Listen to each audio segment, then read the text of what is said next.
Hello friends, आज का जो टॉपिक है वो है अपना एटॉमिक एब्जॉर्प्शन स्पेक्ट्रोस्कोपी और एटॉमिक एमिशन स्पेक्ट्रोस्कोपी, जिसको हमने फ्लेम फोटोमेट्री का नाम दिया था। इन दोनों के बीच में डिफरेंस है। तो डिफरेंस क्या कहता है? एटॉमिक एब्जॉर्प्शन स्पेक्ट्रोस्कोपी कहता है कि ये अपने पास एटॉमिक एब्जॉर्प्शन स्पेक्ट्रोस्कोपी होता है जिसमें कोई भी मोलिक्यूल होता है वो एब्जॉर्ब करता है रेडिएशन को। रेडिएशन ऑफ लाइट को एब्जॉर्ब करने के बाद वो एक्साइटेड स्टेट के अंदर चला जाता है और एक्साइटेड स्टेट में जाने के बाद मतलब वहीं तक ही वो प्रोसेस होता है। ठीक है, तो मतलब एक्साइटेड स्टेट के अंदर जाता है तो ये एक सिंगल स्टेप प्रोसेस होता है। But conditions of the atomic emission spectroscopy में ऐसा कुछ भी नहीं होता है। इसमें क्या होता है कि कोई मॉलिक्यूल होता है वो एब्जॉर्ब करता है।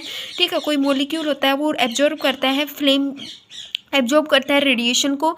It goes from the ground state to excited state के अंदर जाता है। ठीक है, ग्राउंड से एक्साइटेड में जाता है तो वहाँ पे वो अनस्टेबल होने के कारण फिर से वो क्या हो जाता है, वापस आता है। ठीक है, फिर से वो क्या होता है, वापस आता है।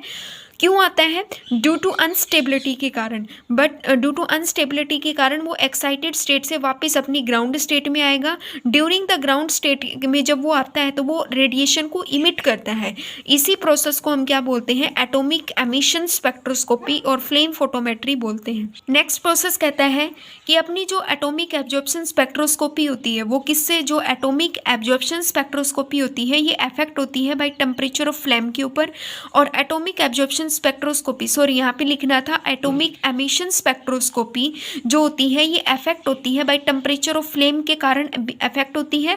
बट जो एटॉमिक एब्जॉर्प्शन स्पेक्ट्रोस्कोपी होती है ये डिपेंड करती है नंबर ऑफ एटॉमिक एब्जॉर्प्शन के ऊपर डिपेंड करती है।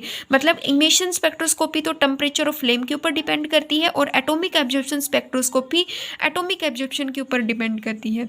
यहाँ पे क्या होता है कि कोई भी लाइट का सोर्स होता है और साइड में होलो कैथोड लैंप का यूज करोगे तो ये आपका एटॉमिक एब्जॉर्प्शन स्पेक्ट्रोस्कोपी कहलाएगा।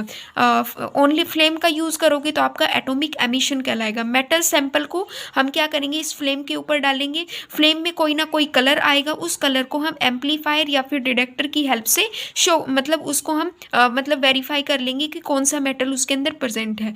अगर कोई एटम, अगर जैसे कि कुछ एटम ऐसे भी होते हैं जो एब्जॉर्प्शन को शो नहीं करते तो उनके अंदर आगे कोई रिएक्शन नहीं होगा। कुछ मतलब आगे उनके अंदर कोई भी प्रोसेसिंग नहीं होगा। ठीक है, और कुछ एटम ऐसे होते हैं जो एब्जॉर्ब कर लेते हैं रेडिएशन को। जब वो रेडिएशन को एब्जॉर्ब करते हैं तो मॉडिफाइड ऑफ लाइट इंटेंसिटी, मतलब वो आगे लाइट इंटेंसिटी के अंदर मॉडिफाइड हो जाता है और उसी लाइट इंटेंसिटी को हम एम्पलीफायर और डिटेक्टर की हेल्प से उसका एक ग्राफ हमें ऑब्टेन होता है, जिससे हम ये पता लगा सकते हैं कि जो आपके सॉल्यूशन जो आपने सैंपल प्रिपेयर किया है उसके अंदर कौन सी टाइप की मेटल उसके अंदर प्रेजेंट है। तो ये हमारा टॉपिक था atomic absorption spectroscopy and atomic emission spectroscopy के बीच में difference. And thank you very much.